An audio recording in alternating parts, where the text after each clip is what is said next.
All right, this is going to be a quick overview of an actual owner of a 2024 Chevy Trax. So we ended up getting the 2RS version of the vehicle. Got it in white with the, I believe, 19-inch rims. No sunroof option, which is what we wanted. And I'm going to go over the outside, the looks, the performance, and the 2,000 mile plus review. All right, starting inside, we have these nice, they call them Evotex material seats, but they're like a really soft, nice fabric, and the seats are actually very soft and comfortable. It has a nice RS logo up there on the headrest. And then we have the red trim on the inside.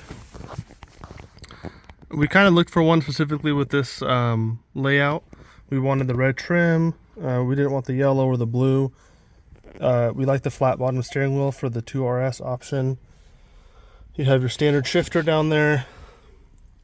Another nice thing is this version had the digital display for the driver, and then it had the larger, I think it's an 11.4 inch display for the infotainment center. But overall, we definitely wanted this trim option. As I mentioned before, no sunroof. We did not want a sunroof. We didn't want to deal with potential issues for that, and with our last car we barely used it, and we thought it was not really something worth having. But overall, a lot of space up here in the front. I'm about 6'1", and I feel comfortable on long road trips. We haven't taken it super long road trips, but overall it's been good on 50 or 60 mile trips. Back seat was what impressed me the most. With the back seat, with the passenger seat in a standard position, I was able to sit in the back seat. My head did not touch the ceiling and my knees did not touch the seat in front of me. For how small the car is and how small it seems from the outside, there's a ton of room in the back, and that's one thing that really impressed me and convinced me of this vehicle. So here we are in the back seat. As I mentioned, I'm sitting comfortably with my back fully against the back of the seat. My hair is barely touching the top of the ceiling, and my knees are not even touching the seat. Like I mentioned, I'm almost 6'2", and the front seat is in a normal position. It's not, I don't think it's all the way back, but even if it was, still not touching. We have no vents, unfortunately, in the back, which kind of sucks, but we do have a USB-C and a USB-A, which is nice. Only a pocket on the passenger side, not the driver's side, which I think is standard nowadays. Another thing that you don't get, I'm not sure if you get it with any trim level, is you do not get electric seats. It's all manual control, but honestly, with me and my wife sometimes switching out with this vehicle, it's primarily her car.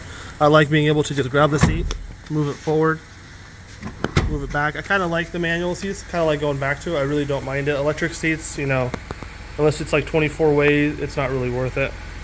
One thing you do not get with the Trax is you do not get an electric power hatch or power liftgate. You do get an electric on a Buick and Vista, which we also considered, but this was more readily available and a little bit cheaper, so it's a small sacrifice, and I think it's really not that big of a deal. It didn't make a big difference to either of us, so we went with the manual liftgate. With the 2RS, you get the black trim accents, which we definitely liked. I guess that's red, the RS logo, but I do like that lower bumper cover. But yeah, let's take a look under the hood. So I'm sure, as everybody knows, this small engine under the hood is a 3-cylinder, 1.2 liter engine producing 137 horsepower. It doesn't sound like much. I'm actually going to pull off the engine cover just so you can take a look at it. I think it's pretty interesting. This engine cover is like foam, which seems pretty common nowadays, but yeah, there you go. There's your 3 ignition coils. It's a small engine, but honestly, with the turbo on it, it actually picks up speed pretty quickly. I am actually been very impressed with the performance. I think it's nothing crazy, but for how small this engine is, and standard 6-speed transmission, or it's not standard, sorry, automatic 6-speed transmission, it actually drives and picks up speed, acceleration pretty well. One thing I do like about this engine, which I guess doesn't really matter now, if you're not planning to do your own maintenance, but long term, it's a small engine. You have a lot of room. If you were to pull off the intake, you would have a lot of room to work around the engine, which I really do like. It's something that people don't really think about, but long term, you probably will be doing your own maintenance, and it's definitely a nice thing to have. And it's another big factor that convinced us of this vehicle was that it's a non-CVT transmission. The CVTs, as everybody knows, typically have issues long term. This is just a regular 6-speed automatic, so no CVT, which we definitely liked.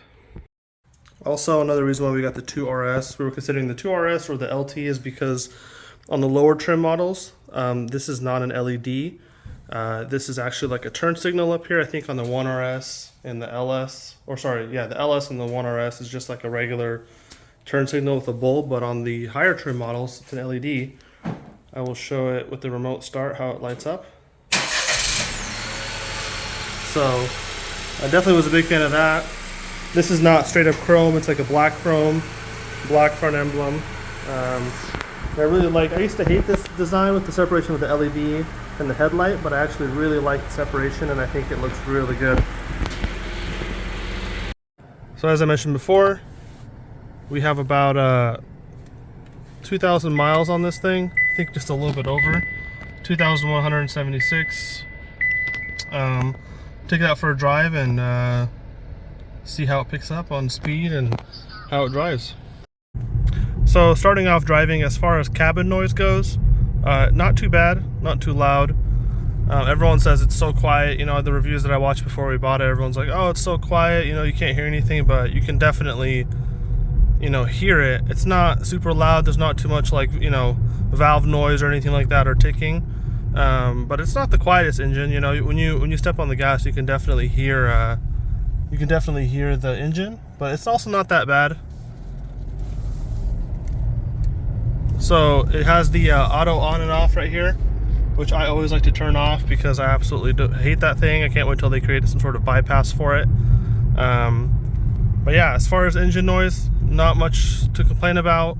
The shifting is great for the transmission that it has. I know GM doesn't have a great history or a great track record for transmissions, but this transmission actually picks up really good.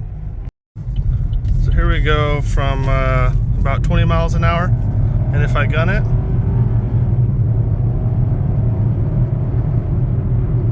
it picks up pretty good. That's not flooring it. That's just giving it a good heavy foot. You can definitely hear the engine.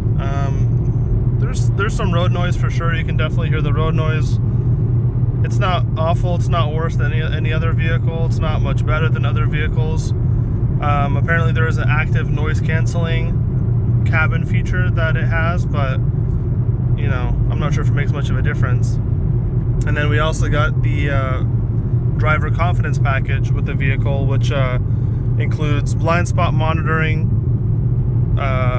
rear side parking sensors, and I believe lane keep assist, which is also another nice feature to have. But it's one of those things where it would be nice if there was also sensors in the front of the vehicle, but there's only sensors in the back, and then of course you get the backup camera. So I'll show you what the backup camera looks like. So once again, this is the 11.4 inch screen, so this is the bigger one. It's actually a little bit dirty right now, but it looks really clear. I like how it has the guided lines when you turn your steering wheel. And I do like that we have parking sensors back there as well. And then down here you have your lane keep sensors or button. You have two pretty good sized cup holders in the front, cup holders on the sides. As I mentioned, there's no sunroof, so you don't have, I think with the sunroof package comes a wireless charger down here, but honestly, you can just hook your phone up, with a cord. It doesn't have dual zone climate control. One thing I actually do not like about this vehicle, which is kind of weird, I'm not sure if it's an issue or if it's just a GM thing, but so there's the recirculation button, right? We have it on, but you'll be driving through an area where, you're driving through an area that either has a farm or you have some sort of smoky truck in front of you, and you still smell the smoke, you still smell, horse crap or whatever, the cow crap, and you have your recirculation button on. So I did some research, and I'm not sure if it's old GM products, but apparently on some GM products, when you have the recirculation button on, the door only closes about 80% of the way, so it's still partially open, and that's just how they design it. I'm not sure if that's true for this vehicle. I'd have to look into it, but it's pretty unfortunate because you'd hope when you have the recirculation button on that it stays shut. That's really the only flaw that I have found so far. We have the package that has the heated steering wheel, heated front seats. So as the spec is, as it is right now, we got it at MSRP, I believe it was like $25,790. So 2RS package with black accents, which we really like, the flat bottom steering wheel, the nice Evotex material seats that are really comfortable, heated seats, heated steering wheel, larger screen, digital infotainment center, or sorry, digital driver display, no sunroof. That's exactly how we wanted it spec'd out, and I think for $25,790 it's not bad. But yeah, so there it is, the Summit White 2024 Chevy Trax 2RS. Overall, it's a great car. It's definitely worth the money. Unfortunately, it only comes in front wheel drive, but other than that, it's been extremely reliable at 2,000 miles.